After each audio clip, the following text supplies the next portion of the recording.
nobody walks out on Germany in a Brussels negotiating room, the institutional culture of the European Union has been built across 7 decades on the foundational practice of endless compromise, of finding language that allows everyone to save face, of ensuring that no confrontation ever becomes so direct and so naked that it cannot be smoothed over by the next summit. Italy's finance minister stood up from his chair, looked across the table at the German delegation, said one word, collected his papers, and left the room. The silence that followed lasted nearly 30 seconds, because that does not happen. And 6 hours later, Giorgia Meloni stood in front of cameras in Rome and did something that no European leader has done in a generation. She named the document, she described its contents, she revealed the internal code name German officials had assigned to their plan. Language of allies. That is the language of an occupying power managing a territory it has already decided belongs under its control. And attached to that revelation was a deadline, 72 hours, 3 weapons on the table, and a clock that is already running toward a detonation that could crack the Eurozone open before Monday morning. The document that started this did not arrive through a summit communiqué or a public policy announcement or any of the normal channels through which European institutional proposals reach the governments they affect. It arrived through Italian intelligence. Sources inside the European Commission had flagged it to Rome before it could be formally tabled at the next Eurogroup meeting, where Germany had planned to introduce it as a completed framework backed by sufficient Northern European votes to push it through before Italy could mount a serious coordinated opposition. The plan was to move fast, establish facts, and present Southern European governments with a legal and financial reality that they had no practical option but to accept. The document's formal title was the European Fiscal Consolidation Framework, and its name had been chosen with the specific intention of sounding like routine budget reform. Routine budget reform does not generate the response that Meloni's government produced when its actual contents became clear. The framework's central mechanism was a threshold. Any European Union member state carrying a debt-to-GDP ratio above 115% would be immediately subjected to mandatory external fiscal oversight. The budget of that nation would no longer be determined by its elected parliament operating under the mandate of its own citizens. It would be reviewed, approved, and controlled by a newly created European Fiscal Authority headquartered in Frankfurt, staffed predominantly by German economists and answerable not to the populations of the nations whose spending it controlled, but to the larger creditor states whose financial interests the framework was designed to protect. In plain language that the document's authors had taken considerable care not to use, Italy would lose the right to decide how it spent its own money. A Frankfurt-based authority that Germany dominated would make that decision instead. But the threshold mechanism was not the element of the framework that produced the word warfare in Meloni's government's internal communications. Buried deeper in the document was a clause whose implications extended far beyond budget oversight into territory that had no precedent in the history of European institutional arrangements between sovereign member states. The mandatory asset collateralization clause required any nation subjected to fiscal oversight to transfer ownership stakes in state-controlled companies as collateral, guaranteeing continued European Central Bank support for its sovereign debt, not temporarily, not symbolically as a gesture of commitment to the framework's requirements, as actual legally enforceable collateral that could be seized if the terms of the oversight arrangement were violated.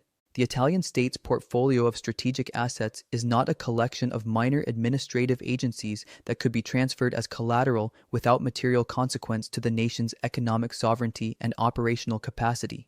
Eni, the energy company whose operations span the Mediterranean and whose strategic importance to Italian energy security and to the broader European energy architecture that runs through Italian territory, cannot be overstated. Leonardo, the defense contractor whose systems protect Italian and NATO military interests across multiple operational domains.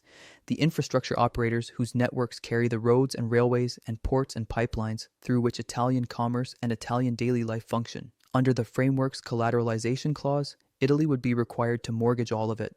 Every strategic asset, every energy company, every defense contractor, every infrastructure operator transferred as collateral to a Frankfurt-based authority over whose decisions Italy would have no controlling influence. The leaked documentation that Italian intelligence had assembled included an internal estimate of the total value of assets subject to transfer under the clause. The figure was 340 billion euros. The threshold that triggered all of this had not been set at 115% through the kind of technical economic analysis that produces a number because the mathematics require it.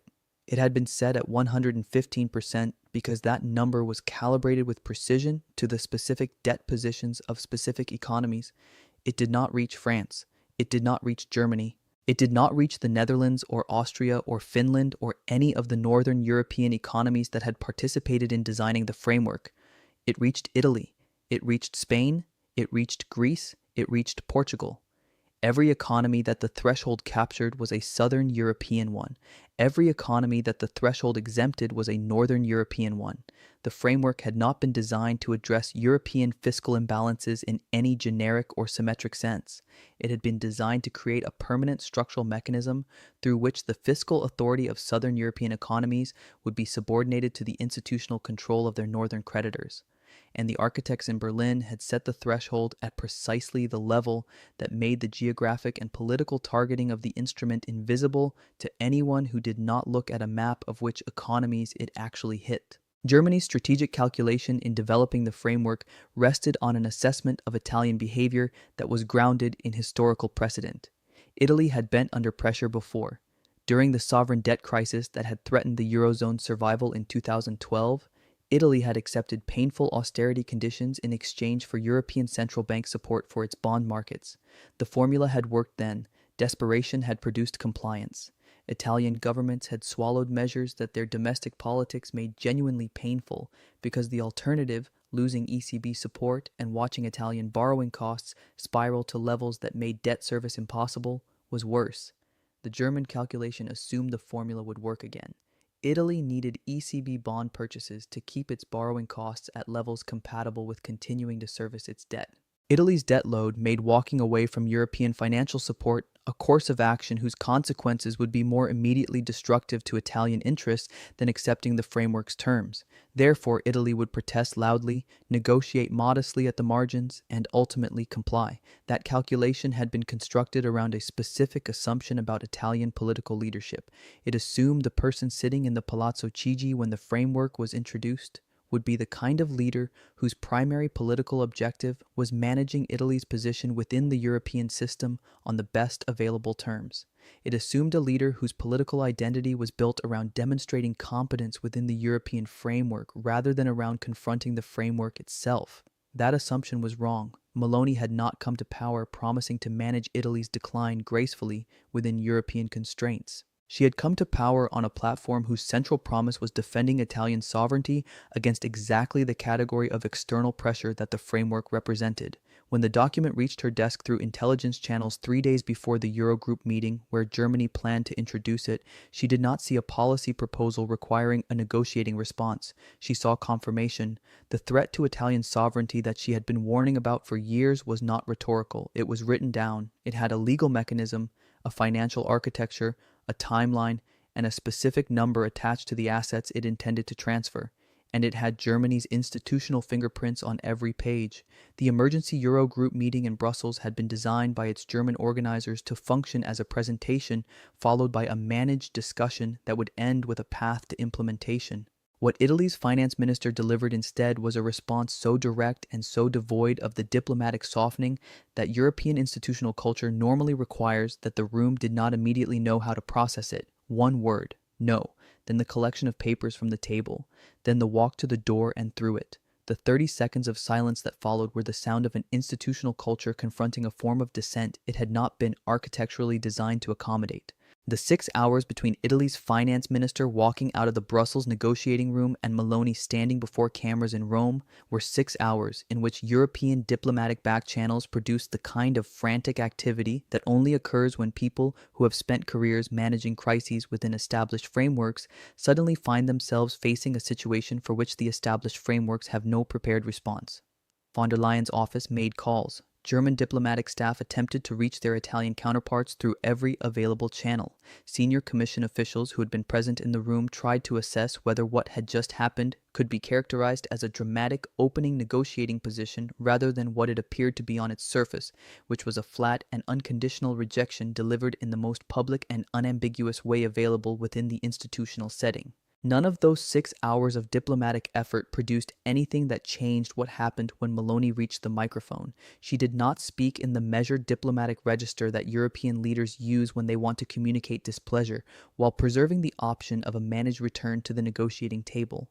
She spoke with the specific precision of someone who had decided that the time for the kind of communication that preserves those options had passed, and that what the moment required was the kind of communication that closes them deliberately. She named the framework, not by its official bureaucratic title, which had been designed to sound like routine budget reform, but by its contents, described in language that any Italian watching the broadcast could understand without a background in European fiscal architecture. She described the asset collateralization clause in terms that translated its legal abstractions into the concrete reality of what it meant. Italian energy companies, Italian defense contractors, Italian infrastructure, 340 billion euros in strategic national assets transferred as collateral to a Frankfurt-based authority over which Italy had no controlling voice. She described the debt to GDP threshold and what it was calibrated to do.